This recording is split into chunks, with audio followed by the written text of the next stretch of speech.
Olá, dando continuidade à leitura da Ilíada, hoje eu hei de fazer um resumo do livro do canto 5 da Ilíada, já que finalizei a leitura desse canto. E basicamente esse canto é para enaltecer o herói Diomedes. É a gesta, a aristia, os feitos heróicos de Diomedes. Diomedes ele consegue dois grandes feitos únicos, singulares na Ilíada, né, que é ferir dois deuses durante esta batalha. E ele começa basicamente com Diomedes sendo ferido por uma flecha de Pândaro, que é um grande arqueiro lício. E se você se lembrar, Pândaro é aquele arqueiro que quebrou a trégua entre os gregos e os troianos logo após o duelo entre Menelau e Paris. Ele, provocado pela deusa Atena, tenta matar Menelau. E essa ação desencadeou a volta da guerra, pois teve a quebra do acordo de paz. Então ele fere Diomedes no ombro. Diomedes pede para Stênelo retirar a seta, né?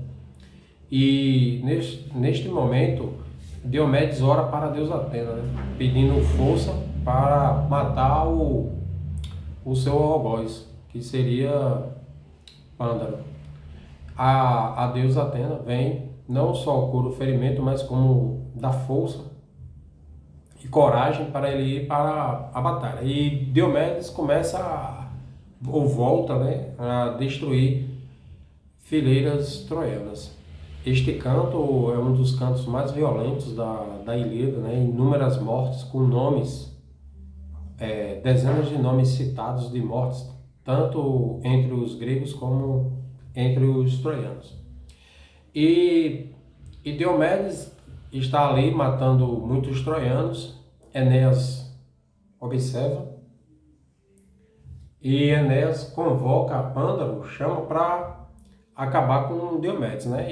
E Pândaro conta para Enéas que já tinha tentado matá-lo com a flecha e não conseguiu. Provavelmente Diomedes estaria sendo protegido por algum deus. Então eles dois se juntam, vão no carro, né? Movido a cavalos. E desta vez Pândaro usará a lança. Ele primeiro ataca Diomedes, sem êxito. E Diomedes responde com a lança, atingindo o nariz de Pândaro, que cai morto na hora. Enéas desce do carro com sua lança e seu escudo e passa a proteger o cadáver para não ser espoliado pelos gregos. Diomedes pega uma pedra, arremessa certa em Enéas, e Enéas cai de joelhos com as mãos apoiadas no chão. Ali ele está com a vista escurecida, né? Literalmente querendo desmaiar. E Afrodite, a sua mãe, a deusa Afrodite, vendo aquilo, ela vai em socorro do filho. Quando ela vai tentar tirar Enéas dali do campo de batalha, do meio da proximidade dos gregos, Diomedes vai e fere a deusa Atena, a deusa Afrodite, no carpo. Vale ressaltar que a deusa Atena tinha orientado Diomedes a não atacar os deuses no momento em que ela o ajudou logo após o ataque de Pândaro, né? Que não atacasse os deuses do Olimpo, porque ela deu a capacidade a Diomedes de enxergar os deuses no campo de batalha. E ela avisou, não ataque os deuses do Olimpo, salvo Afrodite. Por que Afrodite? Porque Afrodite está lá, né, na origem da discórdia, na origem da guerra de Troia. A questão ainda do pomo, do pomo da discórdia, que era a maçã dourada com a frase, né, para a mais bela, e houve uma competição entre a deusa Hera, Atena e Afrodite. E Afrodite venceu, e como Paris foi o juiz, Hera e Atena prometeram vingança, né? E a vingança caiu sobre Troia, sobre os troianos. Então ela autorizou Diomedes a ferir Afrodite. E ele faz isso, acerta ela no carro. Ao acertá-la, ela não é uma deusa dada às atividades belicosas, ela larga o filho. Ela larga o filho e a deusa Íris vem, retira ali do campo de batalha, ela vai para o deus Ares, que é o irmão e amante dela, e pede o carro dela para ela voltar para o Olimpo, né? Por meio dos cavalos do deus da guerra. Neste momento, o deus Apolo entra em cena para não deixar que Enéas seja morto. Enéas está predestinado a fundar uma grande cidade, né? E um grande império de uma cidade fundada pelos seus descendentes, que seria Roma. Então, Enéas é o tempo todo protegido pelos deuses, né? Ele será um sobrevivente da guerra de Troia, entre os troianos. E o deus Apolo chega lá para proteger. E Diomedes, na sana de querer matar Enéas, ele começa a realizar vários ataques, né? Ele ataca 3 vezes, as 3 vezes o deus Apolo protege no escudo. Quando o deus Apolo viu que ele continuaria insistindo, ele vai e grita, fala ferozmente com ele, que pare, que ele reconheça o seu lugar, que ele não pode medir com deuses, com os deuses do Olimpo, né? Ele não está em condições de lutar contra deuses. Então, Diomedes recua.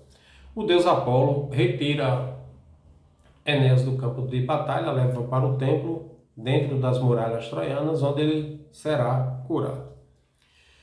E, neste momento, Apolo procura o deus Ares e pede para que ele tire Diomedes do campo de batalha, que o mate-o, né? Porque Diomedes está matando inúmeros troianos, inúmeros heróis troianos. E ele faz esse pedido ao deus Ares, e o deus Ares vai para a batalha e começa a matar gregos um atrás do outro, né? Que o fato chama a atenção, inclusive, da deusa Hera, a deusa Atena, né? Que reclamam a Zeus, Ares está lá matando de forma inconsequente inúmeros heróis gregos. Aí Hera pede para intervir, Zeus, conhecendo o gênio de Hera, né? Ele diz, não, tudo bem, pode retirar Ares da batalha, mas que deixe isso nas mãos de Atena, que ela será mais prudente nessas ações, né? Então as duas deusas vão lá tentar parar o deus Ares. Quando Atenas encontra Diomedes no campo de batalha, ele está recuando com os gregos ali, e ela chama a atenção dele, compara ele com o pai, né? Como sempre, Diomedes vive ali na sombra do pai. O pai é um grande herói, um guerreiro muito poderoso. E Diomedes diz que está seguindo as próprias orientações de Atena, que ela orientou que não atacasse deuses do Olimpo, exceto Afrodite. E como ele estava com capacidade de enxergar, ele sabia que ali entre os troianos, matando inúmeros gregos, era Ares. Aí ela diz que vai ajudá-lo a enfrentar Ares, ela retira Estênalo do carro, puxa ele pela mão, sobe no carro, bota Diomedes e coloca o capacete de Hades para ficar invisível. E assim Ares não enxergá-la, né? Vale ressaltar que esse capacete de Ares, da invisibilidade, ele é um artefato sagrado.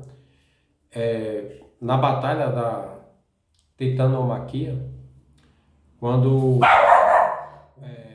Zeus libertou os ciclopes do Tártaro, os ciclopes eles deram presentes para Zeus e seus irmãos. Para Zeus deram o raio, eles eram grandes forjadores. Para Poseidon eles deram o tridente, e para Hades o capacete com a capacidade de invisibilidade ao portador, né? E este capacete terá uma função muito importante lá quando Hades utiliza para destruir as armas de Cronos e dos demais titãs no acampamento inimigo durante a guerra. Então a deusa Atena coloca o capacete, fica invisível e os dois entram em combate, Diomedes e Ares. Primeiro Ares arremessa sua lança contra Diomedes e a deusa Atena com a mão desvia a lança. E Diomedes lança a dele contra o deus Ares e Atena guia a lança, acerta o deus Ares no cinto, ali no ponto onde o cinto fica mais apertado, né? Seria ali aproximadamente onde fica a fivela. E o deus Ares, ele dá um rugido enorme, né? Um grito enorme, assusta gregos e troianos. E ele parte para o Olimpo. Ao chegar no Olimpo, ele reclama a Zeus das ações da deusa Atena, né, que guiou Diomedes para feri-lo, e que diz que Zeus não pune a filha, que ela seria desobediente, etc. Zeus não gosta e diz que Ares é o deus que ele tem mais ódio entre os filhos, né?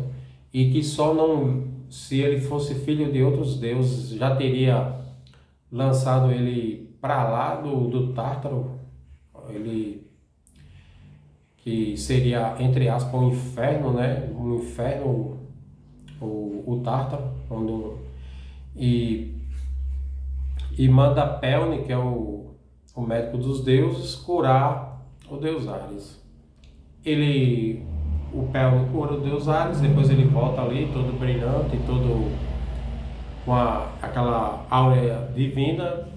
E este é um resumo desse canto, voltado totalmente para Agestos, a Aristia, os feitos heróicos de Diomedes, filho de Tideu, muitas vezes citado no canto durante a obra, né, como Tidida, filho de Tideu. Então, este é o fim.